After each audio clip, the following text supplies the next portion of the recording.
The island of Velmora had long feared the silence of its womb.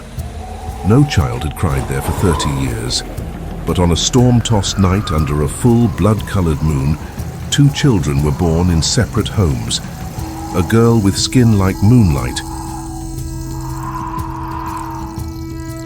and a boy with eyes as dark as coral reefs.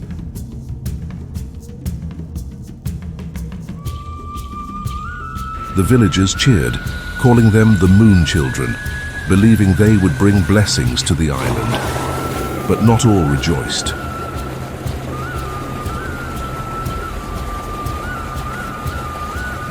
The boy's mother felt something sinister in the air, an electric dread in the salt wind, a whisper in the waves that seemed to call her son by name. Against the villagers' pleas, she fled with her child, leaving behind a legacy unfinished.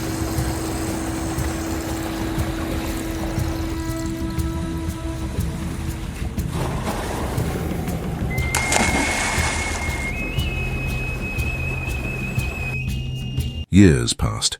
The island faded into myth, a forgotten paradise whispered of in travel blogs and obscure magazines.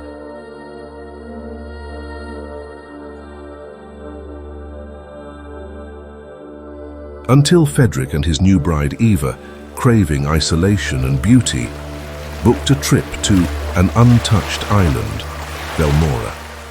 The locals welcomed them with cryptic smiles.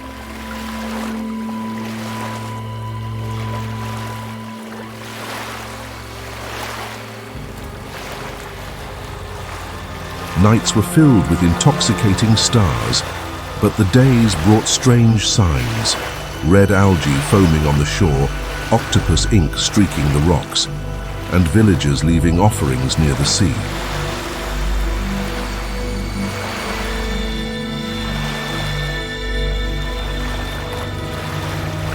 One night Eva vanished. No struggle, no trace. Just a shattered necklace and a trail of wet, inhuman footprints leading to the ocean. Frederick was found days later, wandering near a coral graveyard with no memory of her. The island's elder, rich, charismatic and oddly ageless, took Frederick in and introduced him to his daughter Isla. Isla was ethereal, pale as foam, with long dark hair cascading like seaweed. She sat always in a silver wheelchair, her legs hidden under flowing silk. She spoke little, smiled often, and stared at the sea like it whispered secrets only she could hear.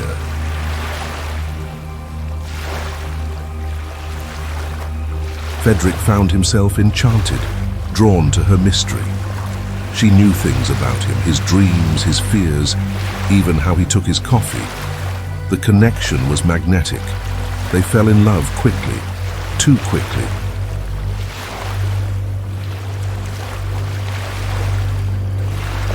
The elder smiled.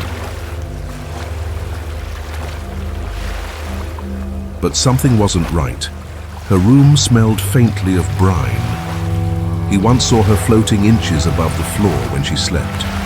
And once, while walking the beach at midnight, he saw her sitting in her chair facing the tide.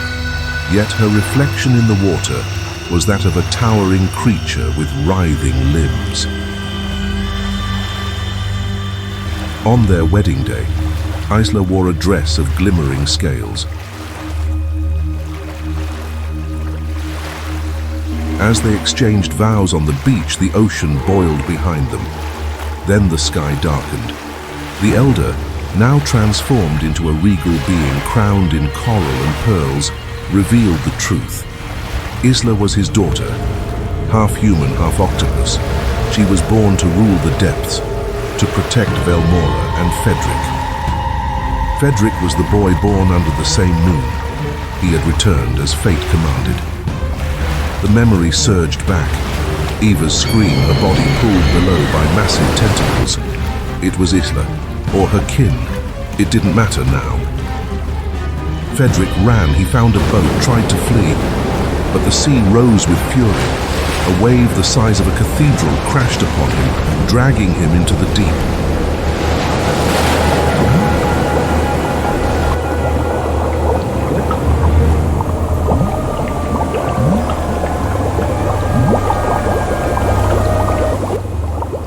He awoke in a cave of glowing jellyfish and ancient coral.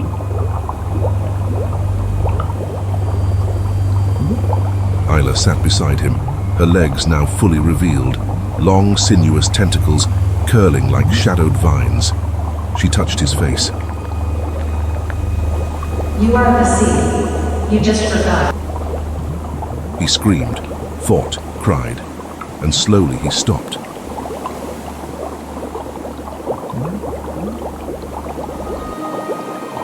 The sea changed him. Memories returned. His veins pulsed with brine. He heard the language of the ocean. In time, he no longer wanted to leave.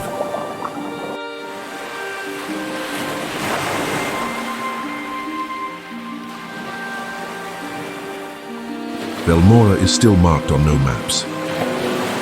But sometimes when storms roll across the Pacific and the moon turns red, sailors speak of music from beneath the waves, and of a man and a woman dancing in the dark, keeping watch over their ancient island.